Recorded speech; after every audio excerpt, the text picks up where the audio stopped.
cameras that detect speeding, red light running, and school bus arm violations are proven to improve driver behavior. We know that these work and they can make the streets safer for everyone.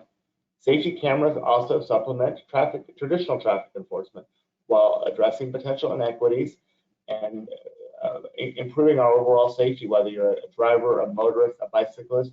The bottom line is they make them safer for all road users. Now, despite being a proven countermeasure, there's still a lot of controversy around safety cameras. They're banned in many parts of the country. It's clear we have more work to do to educate policymakers and the public about the many benefits of automated enforcement, but we have to also address their concerns at the same time. To help build support for this life-saving technology, GHSA, with our good friends at State Farm, earlier this month released a new report, Automated Enforcement in a New Era. That's why you're here today. You can access the full report on the GHSA website at ghsa.org or in the handouts box of today's webinar. Now, the report is designed to be a guide to help states and communities run efficient traffic safety programs. It identifies key barriers that communities are likely to face when considering, implementing, or even expanding an automated enforcement program. You're going to hear from Russ Martin shortly that this is really a critical time for automated enforcement because state highway safety offices are finally, thanks to the bipartisan infrastructure law, allowed to help support automated enforcement. I want to thank State Farm for their long-running partnership with GHSA and their support of this valuable publication. Now, keep in mind today, this is not going to be just a bunch of people talking at you. There are a lot of people on the webinar, and we want to hear from you. You don't have to wait until the end of the webinar to ask your questions. So anytime you have a question, type your questions into the questions box, and we'll try to get to them as we move along. We will not wait until the end. I now have the pleasure of turning over to my colleague, Russ Martin, who will walk us through a little bit of the highlights of the report and talk to us about that new flexibility in the bipartisan infrastructure law. Russ, the floor is yours. Thanks so much, Jonathan. It's so great to have everyone with us today on today's webinar. As Jonathan said, I'm going to talk a little bit about the policy background and some things that state highway safety officers are going to want to be thinking about when they start to look to invest in these programs. But first, the report, fantastic report. I'm not going to rehash everything that's in the report, but I do think it's worth highlighting a couple of key recommendations that we pulled out that I think will be helpful for everyone. I hope it's clear we've made a tremendous investment in equity and engagement, and I hope it's clear that in order to effectively implement automated enforcement in the future, we're going to be looking for programs to also likewise be invested in equity and institutionalize equity in the planning and implementation of any kind of safety camera program. This will entail rigorous community outreach, database planning and evaluation, careful planning of site selection, careful planning of the sanctions that might be issued, the citations that might be issued as part of this program. To encourage public acceptance of safety camera programs, you got to be thinking about how can I make this program as transparent as possible. We're talking about radical transparency. Publish as much as you can about the program. When you're thinking about what I should publish and what I should not publish or what you should put out there, you should be thinking more along the lines of, I'm going to put everything out there. What do we need to hold back? The public wants to know what's going on with these programs, and once they're comfortable with it, just like anything else, they will come along and see the safety benefits. These programs need to be motivated by safety, not by revenue generation. Between the equity, the community engagement, transparency, the way that you set up and implement your program, there are many ways that you can show in your actions that your program is oriented towards safety and not so much towards revenue. One final thought that came out of this report in particular that's new is the thought that jurisdictions may want to investigate establishing reciprocity agreements with neighbors, so that when you have motorists coming into your jurisdiction from neighboring jurisdictions, they might get a citation, they might leave and never come back and pay it. But some jurisdictions are using reciprocity agreements to make sure that anyone who violates these laws and is caught by one of these systems can be held accountable. So it's something to think about. This is all really just the tip of the iceberg. As I said, it's a fantastic report with a lot of great recommendations. And I also want to point out this is just the latest of a number of resources that are out there that are checklists, guidance documents on how you can implement these kinds of new safety camera programs in a way that is equitable, sustainable, and that will encourage public trust. So a lot out there for you. One of the most exciting developments that we saw in the last few years was a policy change on the federal level in the 2021 Infrastructure Investment and Jobs Act, the last federal highway transportation bill. Previously, states were prohibited from spending any NHTSA funding on safety camera programs. But what Congress did in the IIJA was change that a little bit. So now states are allowed to use NHTSA funding for safety cameras, but only in a very specific circumstance. So we're talking about red light cameras and speed enforcement only, and only in school and work zones. This excludes school bus safety arm cameras, it excludes distracted driving applications that are new, and other kinds of safety camera technology. So very limited circumstances, but that's a lot of programs out there that are focused on red lights and speeding. So there's a lot of potential for states planning to expend funds in this way. NHTSA has reminded us all that in their triennial highway safety plans, they're expected to specifically designate the location of these programs and projects, the affected communities. I think it goes without saying that the new public participation engagement requirements can play a big role in helping you to plan these kinds of safety camera projects. The last little detail is that NHTSA also provides, and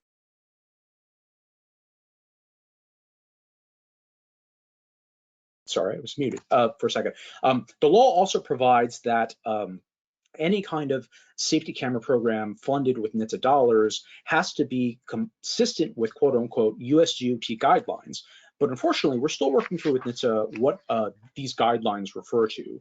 FHWA has some guidance documents. They have a red light camera systems operational guidelines published actually in 2005, so it's probably due for an update. And earlier this year, NHTSA and FHWA partnered to update an existing speed safety camera guideline this year. This is actually a really great resource, and you can view a webinar about this that's recorded on the FHWA website. NHTSA also, of course, has its own uniform guideline for speed management, but I guess the challenge we have is none of these resources explicitly identify themselves as the US DOT guidance that's relevant for whether or not you can spend NHTSA grant funding on safety camera programs. What we're hearing from a lot of states, of course, is they're very reluctant to invest in this area if they're not sure that they can, the program that they're going to put out there is allowable or consistent with the guidelines. So we're working through it with the agency. That may sound like a roadblock, but make no mistake, these are allowable expenses. It's clearly Congress's intent that investments be made in this area. So we're going to work through it with NHTSA headquarters. We encourage all state highway safety offices to also talk to their regional offices. We want to be able to get to a place where state highway safety offices can begin to invest in these kinds of programs. So hopefully more to come on that soon. Jonathan mentioned the national policy landscape. Of course, it still remains patchwork. There are many states that explicitly ban the use of automated enforcement. Some ban it by omission. There are some states that authorize it, or they authorize it and set out the specific circumstances in which these kinds of programs can be implemented. Others authorize it by omission. They just sort of leave it to local governments to set up. Some states it's a little bit confusing. So if you're out there across the country, you're going to want to make sure you familiarize yourself with the policy landscape locally. But there has been this recent wave of legislatures renewing their interest in automated enforcement or safety camera programs. So there are probably opportunities out there for state highway safety officers to start to get involved. So once states have decided they're going to start getting involved, what would an investment by a state highway safety office into safety cameras look like? Well, a couple things you're going to want to think about. I mentioned before, public participation engagement. You're going to want to carry out the normal problem ID process. It involves PP&E. It involves, I said, problem ID. All the normal things that you would do to develop any kind of project, in this case aimed at managing speed or preventing red light running. For our state highway safety audience members, one potential silver lining here is that investing in a local automated enforcement or safety camera program may be a helpful cost center for local benefit. And I know that's a big thing for our members these days. One thing we probably don't have to worry about is justifying the countermeasure. NHTSA's countermeasures that works rates speed camera enforcement as highly effective, 4 stars. So that is good to see. And of course, there's a mountain of evidence showing the effectiveness of speed camera programs. What would you be spending the money on? Probably a lot of startup costs. If it's a new program, you may be purchasing equipment, you may be paying for training, administrative costs, planning costs. When it comes to equipment, you're going to want to make sure you're following all the normal equipment rules you would follow when you're purchasing equipment for other criminal justice programs. So thinking about when states are using federal funding to purchase things like breathalyzers, radar guns, oral fluid testing devices. There are a lot of regulations that states have to follow to acquire the equipment and track it through its lifespan. We remind our members all the time, you're not supposed to establish a project specifically for the purpose of only buying equipment, but rather we like to see projects set up in such a way that they're just one part of a larger program to address a need. In this case, it's going to be speed or red light running, as we've discussed. One thing that states are going to want to be cognizant of is NHTSA requires prior approval for all equipment purchases over $5,000. We understand that that is something that now is likely going to NHTSA headquarters for approval too. So just be thinking about that. What about program income? So when we have these camera programs, we're going to be issuing tickets and citations, and there's going to be revenue generated from tickets. Do we have to keep track of program income, which of course would create some additional administrative steps? The good news is that traffic tickets are generally not considered to be program income under federal grant rules. Instead, they're considered to be governmental revenue. So it's a slightly different category, but regarding any income that comes in, you're going to want to talk to your regional office to make sure that you have a clear understanding of what kinds of things you do need to track and document for when the time comes comes later down the line. So today, despite not being directly involved in automated enforcement programs, a lot of state highway safety offices are still managing it anyways, or at least have to address it in different ways. By virtue of being involved in work zone safety, some state highway safety offices have found themselves involved in discussions about whether or not we ought to use automated enforcement or safety cameras in work zones. Other states are more directly involved. I know of one state, in its larger capacity as a state highway safety office, and using state, not federal funding, they've actually created their own best practice guide for the implementation of local safety camera programs in that state. And they've actually even advocated to their state legislature about making policy changes to help bring this countermeasure into their state and implement it more effectively. If you're in a jurisdiction that already has a heavy automated enforcement presence, even if your office really has nothing to do with it, you probably still have to address it in communications. You may get questions about it. You may have opportunities to speak about the underlying safety problems like speed, red light running, or whatever it might be.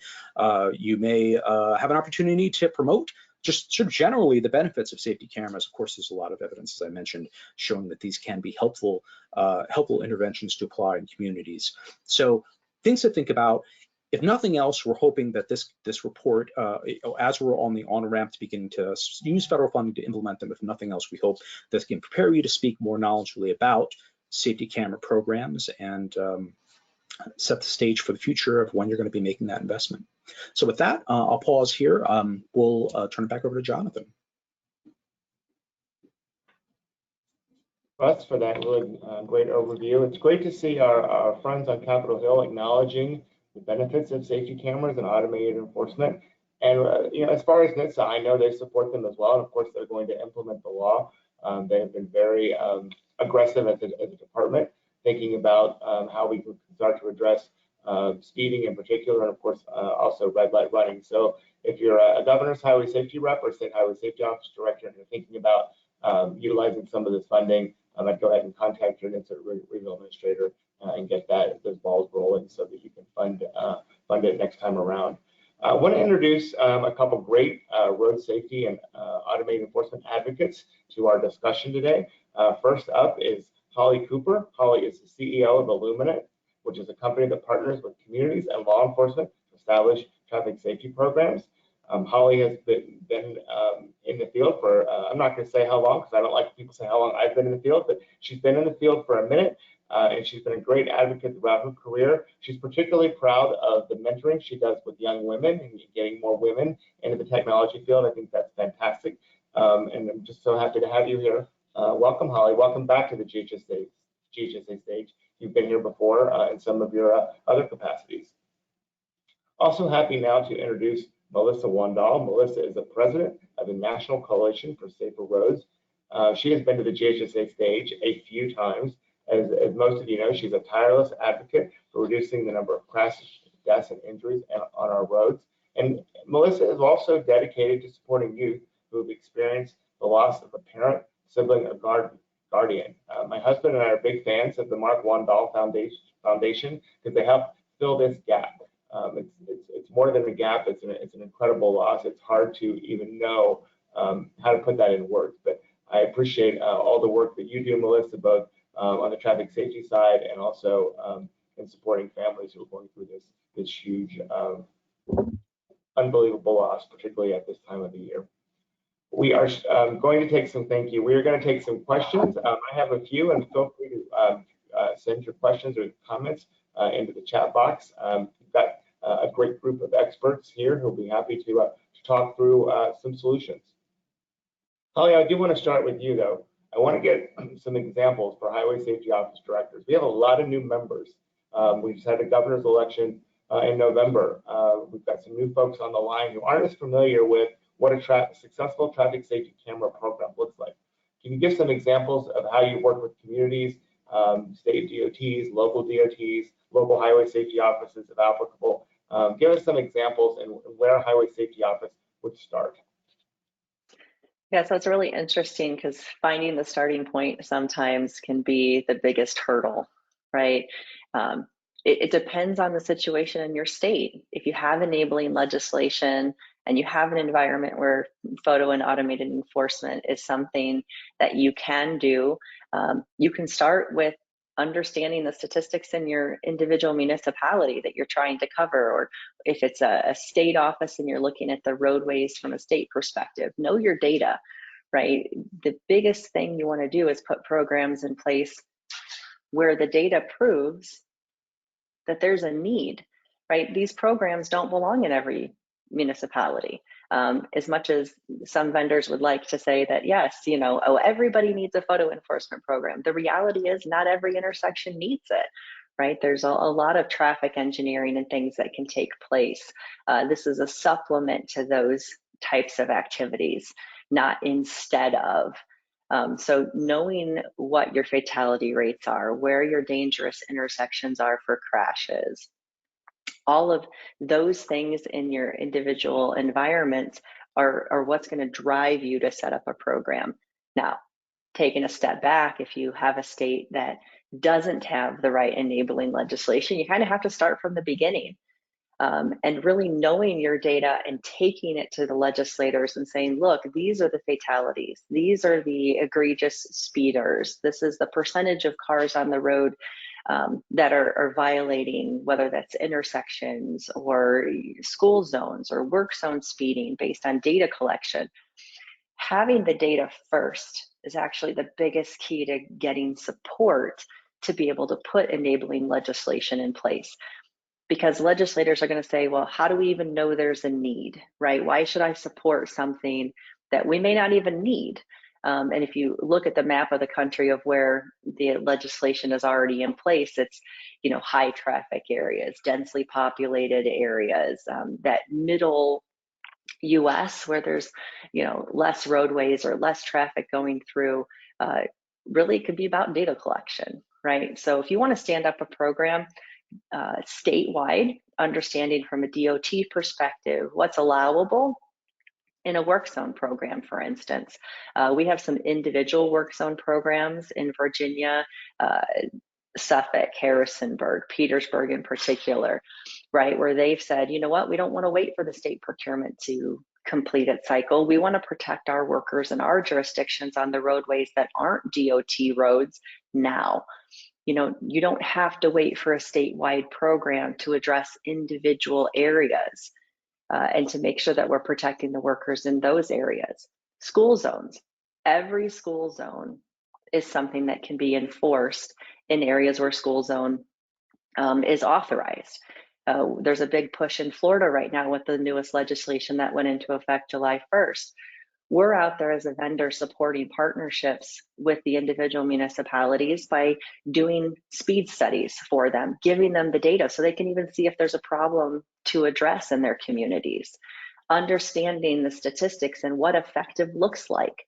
You know, from the data we collect before programs start until 30 days after, you have a 90% reduction just from the initial onset of your program. So just the idea of messaging, doing a public information campaign, putting appropriate signage before you even start a program, and then doing a warning system like 30, 45, sometimes in some cases 60 days, where you're just sending out no cost citations to customers or to citizens saying, hey, we want you to slow down.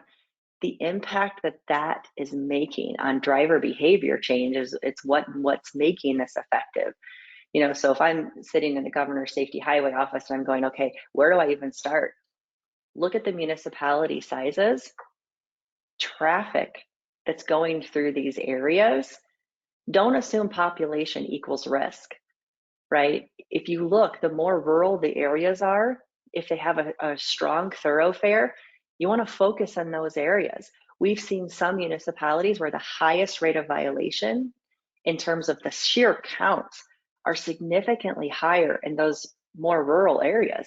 You have open roads, you have, you know, speed limits where people feel like, oh, there's not a lot of cop presence. And really it's just because the police have limited resources in some of those areas because of the population sizes. You look at the fatalities on the roadway and the major highways, a lot of those tragic accidents where you have semis and multiple car pileups, they're not happening in downtown Chicago or in downtown New York City, right? They're happening in rural Nebraska and in Iowa, in a farm country where there's, you know, long over the road haulers that have been on for so many hours, right?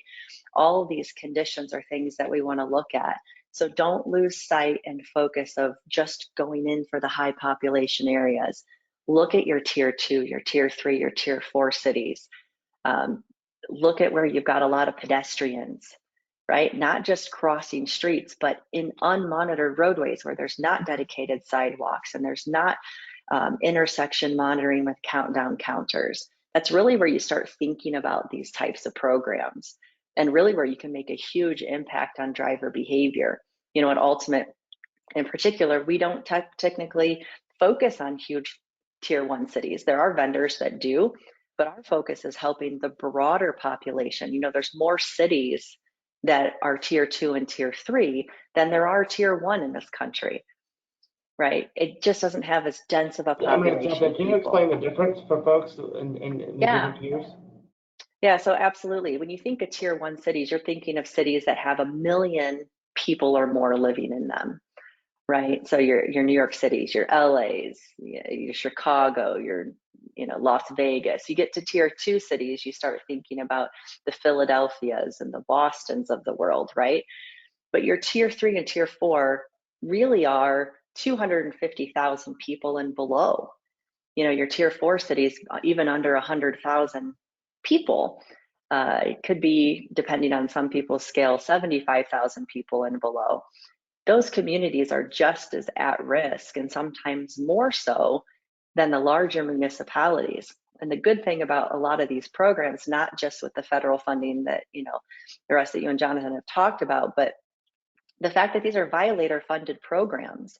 These aren't programs that have to be taxed by tax dollars, right? They don't have to have the communities paying for these.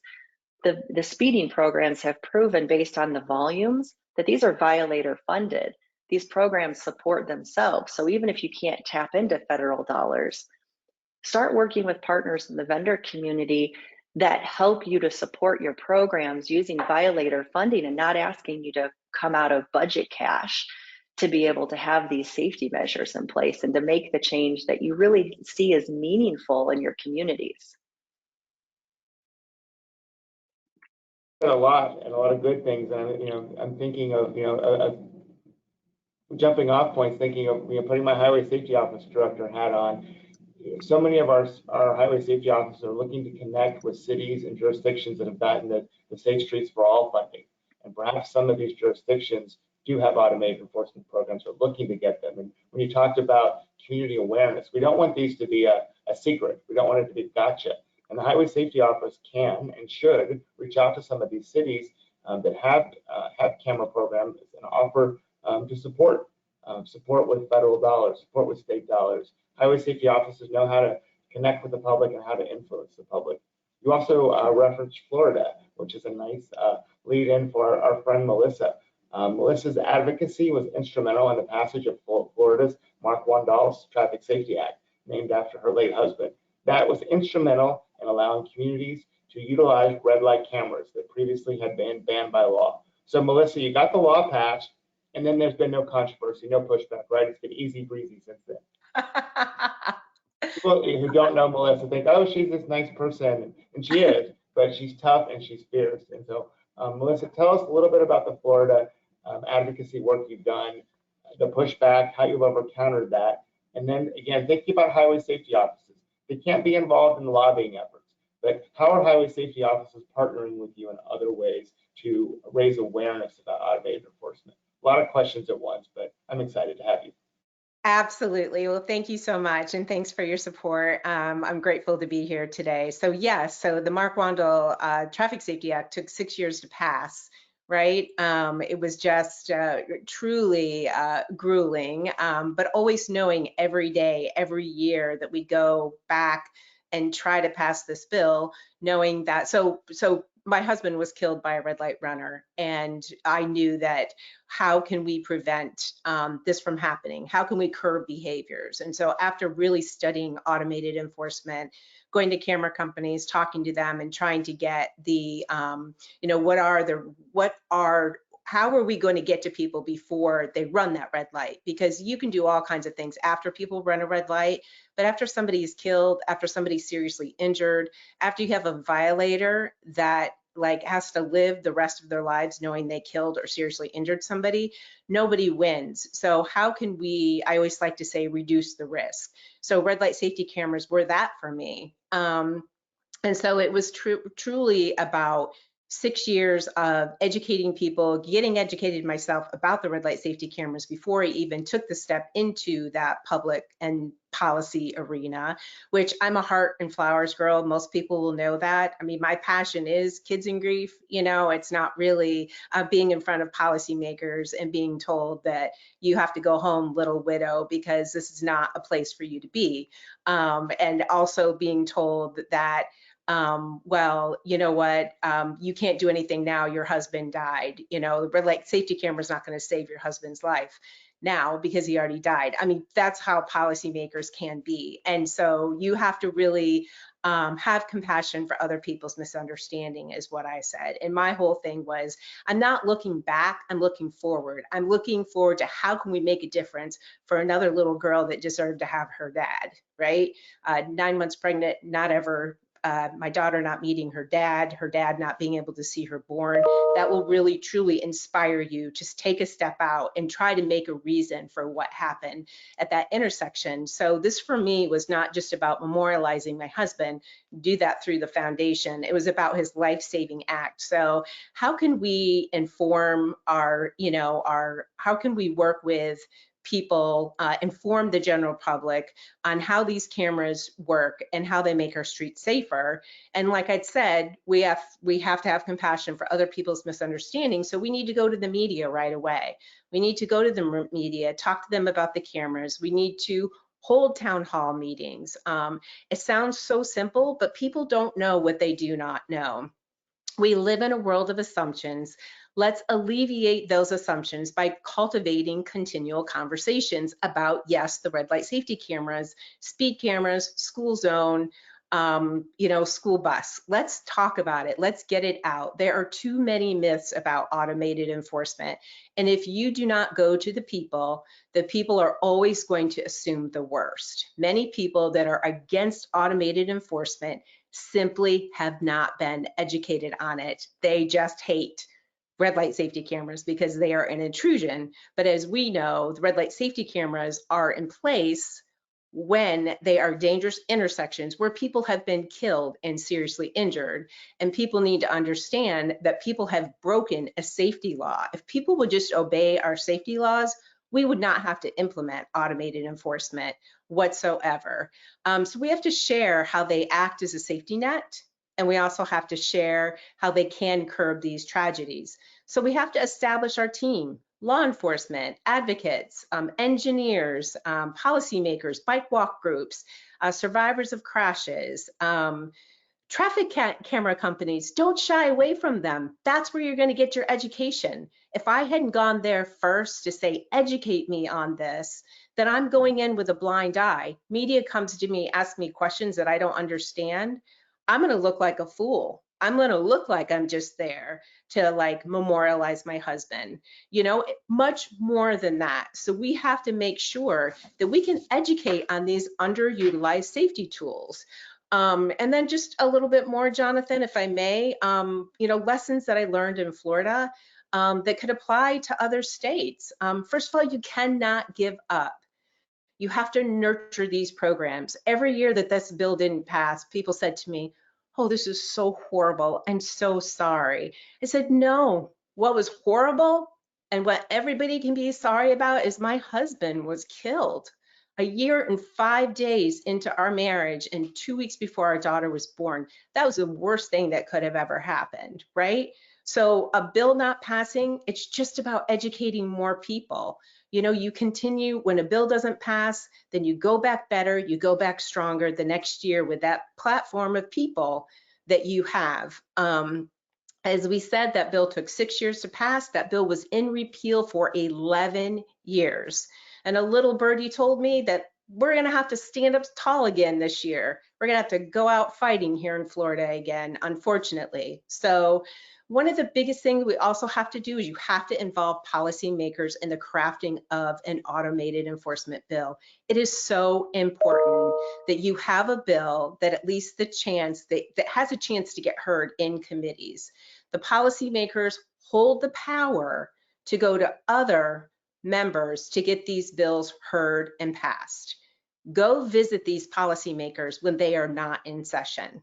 If you're trying to craft a new bill during session, these policymakers already know what they're going to go for and what they're not going to go for. They don't have time to listen to you. They don't care about your story.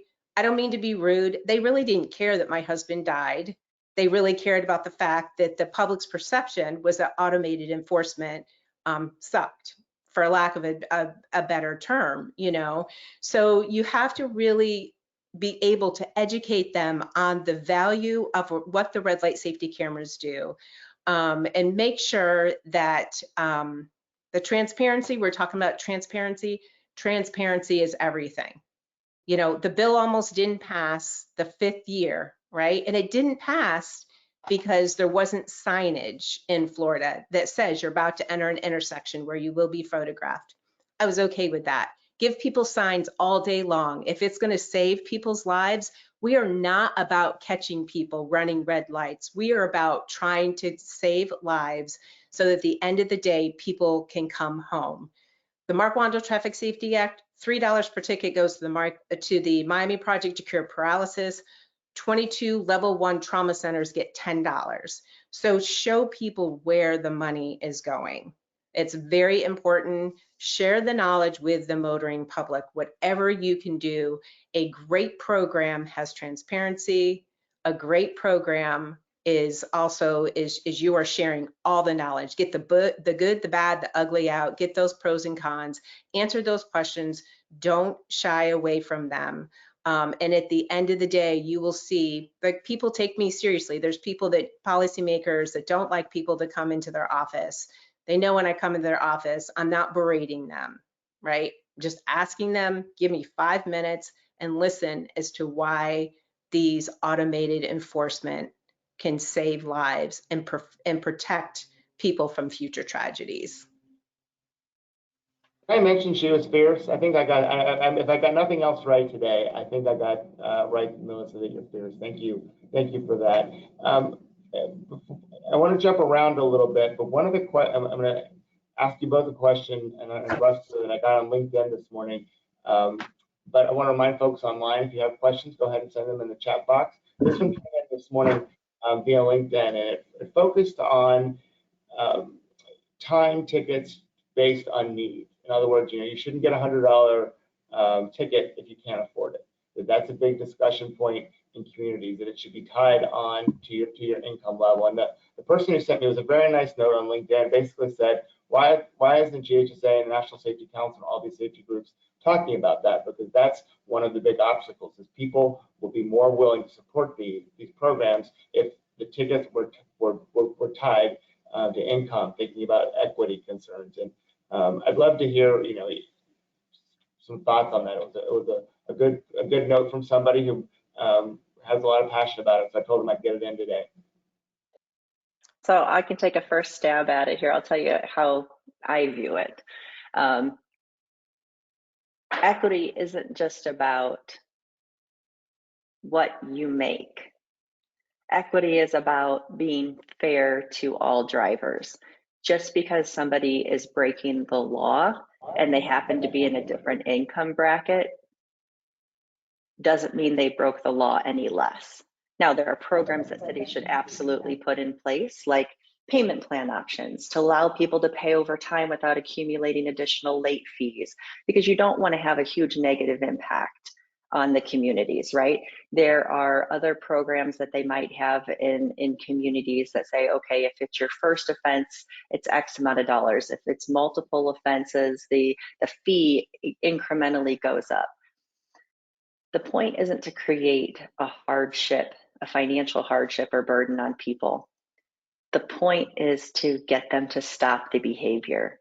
So if you only violate one time, and it's a $50 ticket and you can't afford it, and your municipality allows you to pay $5 a month, right? For almost a year, you have to pay $5 a month, but it's what you can afford, and you never violate again, it's one financial impact on your life. The problem becomes people budget for citations, right? And that's the negative part, and why the information is so important to get people to understand.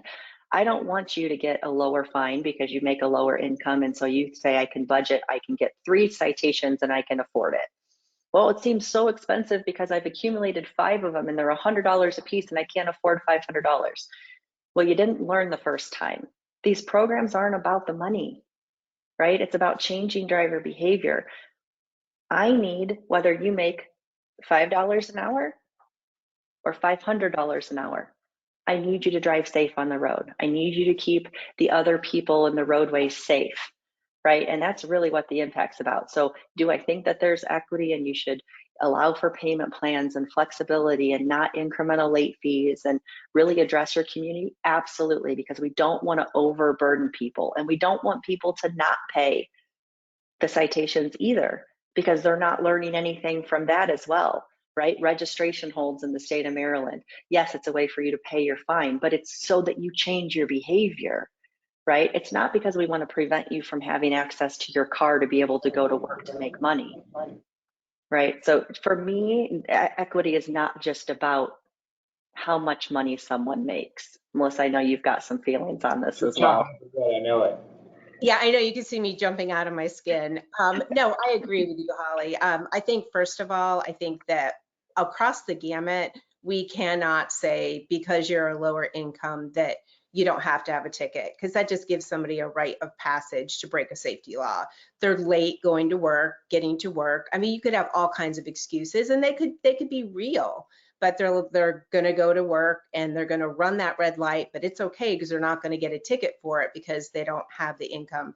I do not think that we do that. I think we're saying it's okay for some people to break safety laws, and it's okay for some people not to. And I just don't think that that's fair. But I also think when it comes time to automated enforcement, we need to do a better job of going into those communities. Normally, the people that are running those red lights or in school zones are really in their own community. And I think we need to do a better job of having those town hall meetings in those communities and letting them know that the automated enforcement isn't against them. We're not trying to penalize them. It's to help save their lives.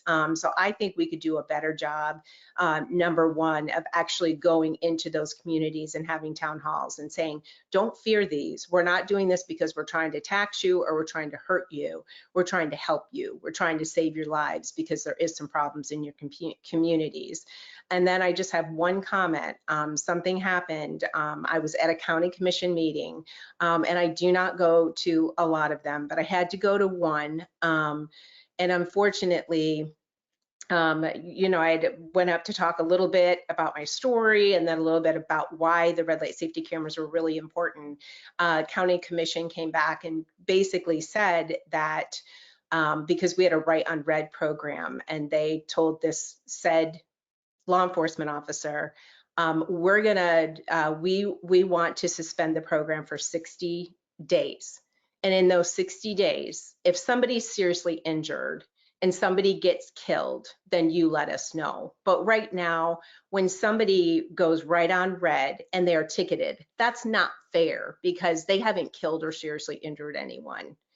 That kind of behavior, that kind of policy lead is exactly what we don't need. I had to walk out of that meeting because everything I do every day of my life has been to prevent that from happening. And if we are okay with saying, well, we don't like that program, that red on red program, because it just, you know, if somebody doesn't die or isn't seriously injured, then that's not fair to that person that's breaking that law. So we need to get better at that. That was something that for me, that mentality will never get to zero when we have that type of mentality, and we need to work on that. So education is key, without a doubt. For sure. We've got some juicy questions in chat, and I want to make sure we get to them. Let's switch a little bit to law enforcement. The comment in chat says that this person's perspective is sometimes law enforcement isn't as supportive as we would like of automated enforcement. Russ, I'm going to start with you because you work a lot with GHSA's law enforcement partners. Like, what's your sense of where law enforcement is?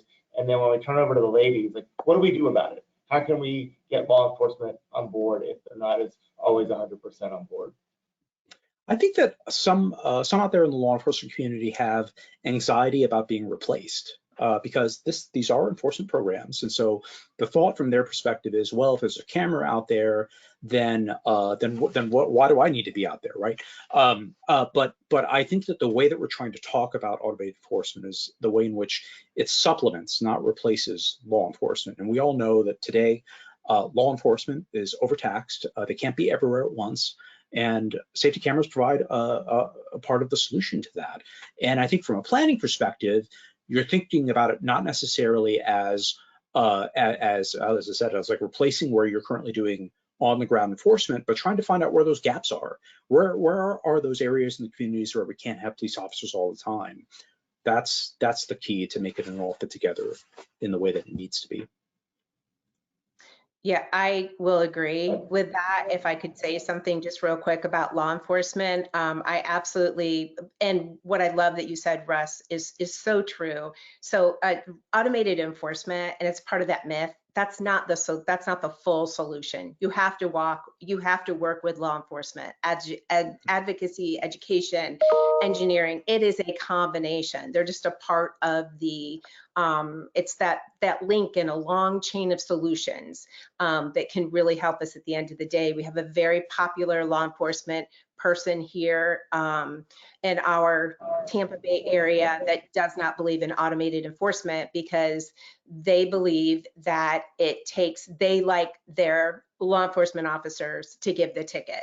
They don't want a camera giving a ticket. They want the law enforcement officers, which I can understand their point, but at the same time, they are fully staffed. As you said, Russ, a lot of these law enforcement, a lot of these cities and counties, they are not fully staffed. They're hurting, and that's where they are absolutely in need. So.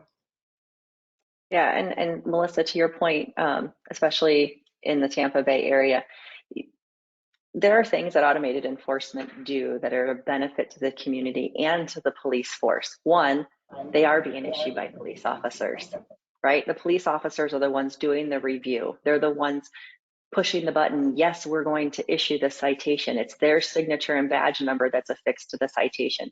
So the reality is automated enforcement, the cameras aren't giving out tickets, right? The police are making the determination.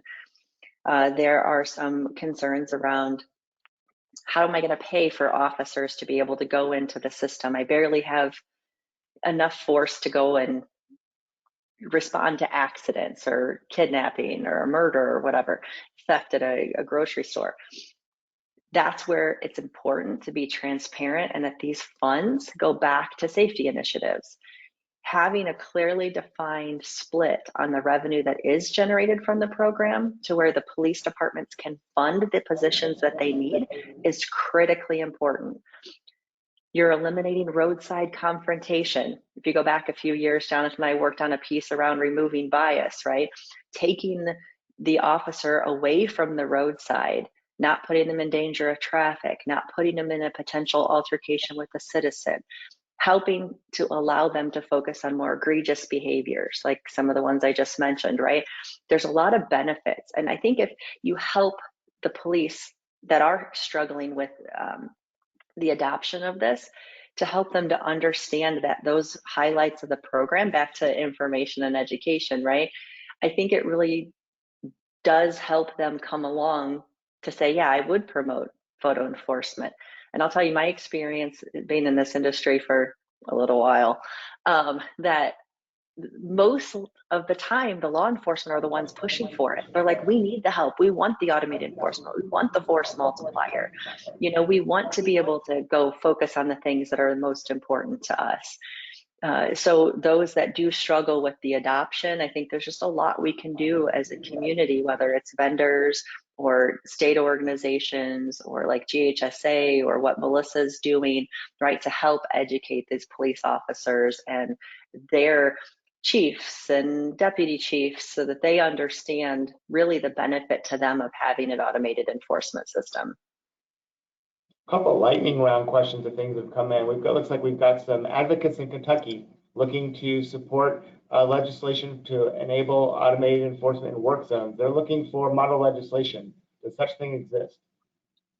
Yes, I mean, there is some great legislation out there. If you look at Indiana, look at Washington, Illinois, Pennsylvania, Maryland, Virginia, if you take all of those and figure out what's applicable specifically in Kentucky, you can come to a vendor like myself. You can email me later today if you'd like to at my ultimate email address. It's just holly.cooper@ultimate.com. I'm happy to forward that information to you. There's lots of vendors that are willing to help to put the legislation in place to make sure it's going to give you a compliant program that can be successful, right? There's plenty out there for you to choose from.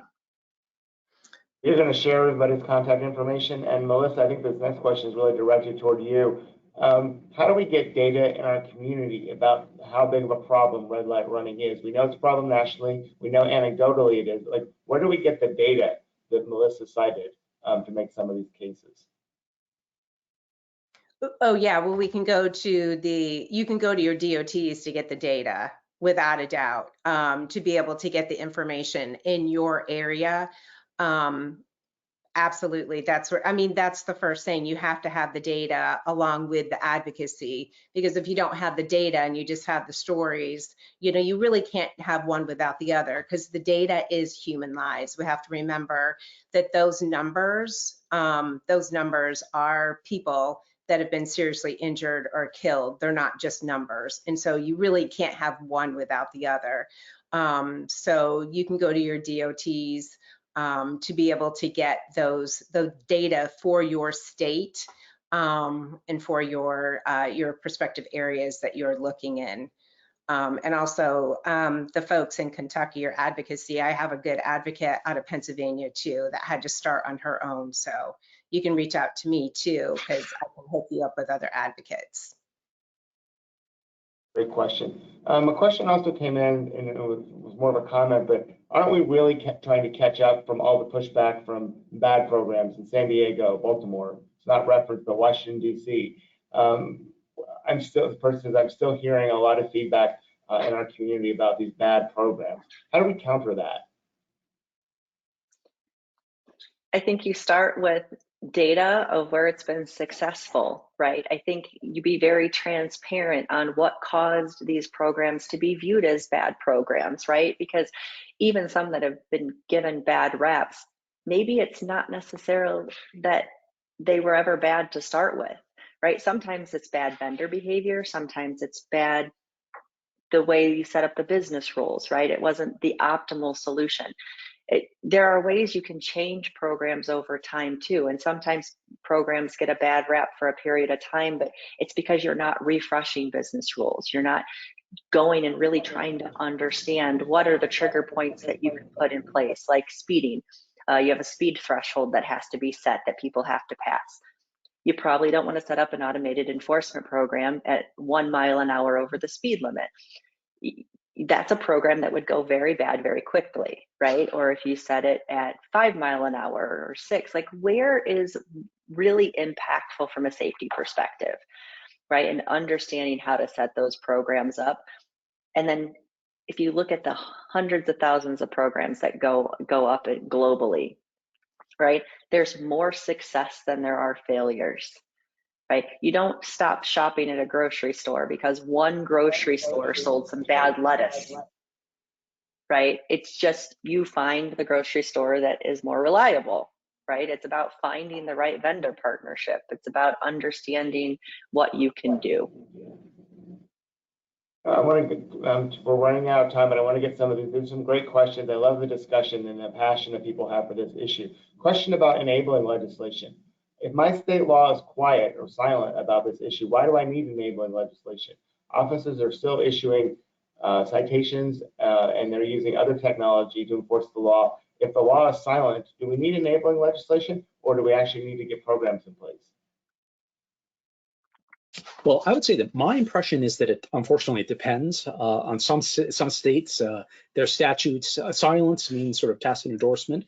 In some states, silence means it's not authorized. So that's not a question we can answer, I don't think, with a blanket answer. But I think you're going to have to sort of see what the circumstances in your state. I don't know, Holly, if you think the same. Absolutely, Russ. I 100% agree. It's a case-by-case basis. And if there's an individual question about a specific state, we're happy to have an offline conversation. I think Russ and I can help you dig through that. And all three of these folks are passionate advocates, and they're happy to answer some of your questions and help you dig into it. So the last question, but I think it's a good one, and I'm going to ask it all three of you. So let's say January the 2nd, back to work, and all of a sudden you wake up, you're the director of a highway safety office. You're the head of the behavioral program. You've got NHTSA dollars. You've got federal dollars. You've got a lot of local connections. You can't lobby, but you have a lot of influence in your state in traffic safety. What's the first thing you would do around the issue of automated enforcement? What would you do first in January? Let's all start with you, and then go to Holly and finish with Russ. Okay. So what would I do first? I would read this report. GHSA put this report together. I mean, let's read this report. You know, take the time to be educated on this report, and then this report will teach you about automated enforcement and their value. It's critical that DOTs are equipped to answer all questions and work to help cities and counties implement these life-saving programs if they are in need. Automated enforcement is one link in a long chain of support that promotes safety and puts us on a path to getting to zero. Education leads to awareness. Awareness leads to support. We should not turn a blind eye thinking there's no extra time in the day in that DOT office that you already know the facts of automated enforcement. We can always learn more. Take the time to read GHSA's report on automated enforcement. It was fiercely and finely crafted for the DOTs specifically. Knowledge is power, and power saves lives. I promise I didn't put her up for that, but thank you for the great plug. Go ahead, Holly. Melissa's absolutely right. It's educating yourself, understanding the resources that are available, not just this report, but going to GHSA's website, seeing all of the different reports that have been put out, teach yourself about the automated enforcement, and then seek the advice of trusted partners, vendors. So you have to understand, like, from my perspective, I'll talk to anybody about automated enforcement all day long because it's what I do. It's my mission. Yes, it's my job, but it's more than that to me. Whether I'm the chosen vendor to run a program isn't going to stop me from having conversations to help making our society safer. As a vendor, we know we can't handle all the automated enforcement programs in the country, right? There's going to be different vendors in different areas doing things. But I think no matter which one you contact, you're going to get similar amounts of support in terms of having information available, right? So to me, educate yourself, go to some vendors and understand the technology and the nuances between the different vendors, talk to multiple vendors, and then start designing your program and see what you need to do from a procurement perspective. There are piggyback contracts, say for instance, that we have that doesn't mean that the city has to have a procurement. There are some cities that have to run a procurement and they need advice on how to set up the procurement correctly. We're going to help educate them ahead of time because we want these programs in place. We want to save lives. This is more than just about revenue. This is about truly impactful and meaningful work for us. Go ahead, Russ. So I would say advice to state highway safety offices, talk to your NHTSA regional office about how to make it happen. We have this sudden renewed interest in using safety cameras, both in Congress, both at USDOT, and now we have this tremendous opportunity to show that we can do it in the right way, that we can implement programs that are focused on safety, not revenue, that are sustainable, that have public support. Let's show that we can do it. So talk to your NHTSA regional office about how you can set up a program that's consistent with the themes in our report. All of you make really good points, but thinking about how Congress works, if we aren't able to show that not only is the money being used effectively, that we're even trying, it's going to be hard to expand it. First thing they're going to say on the Hill is, well, how many states are using NHTSA dollars to support these programs? Well, right now it's not many. So I think that's a really good point. We are at the end of time, and I would normally thank our speakers, and I'm going to do that, but I want to thank our attendees.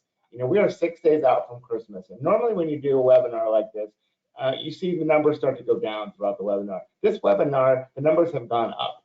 We've got some folks really engaged. We've got a lot of questions we couldn't get to. So if you sent a question in and we didn't have time, you're going to get the speaker's contact information in the next day or so. Reach out to them, and they will be happy to answer your question, or reach out to anyone at GHSA. And of course, I am going to thank our fantastic panelists for all the great work and the fun and productive discussion. You all bring a lot of passion from different perspectives. You're very committed, and that comes through. And last question, Melissa, what's the name of your cat? Oh my gosh, I'm so sorry. Sophie Angel. That's her name.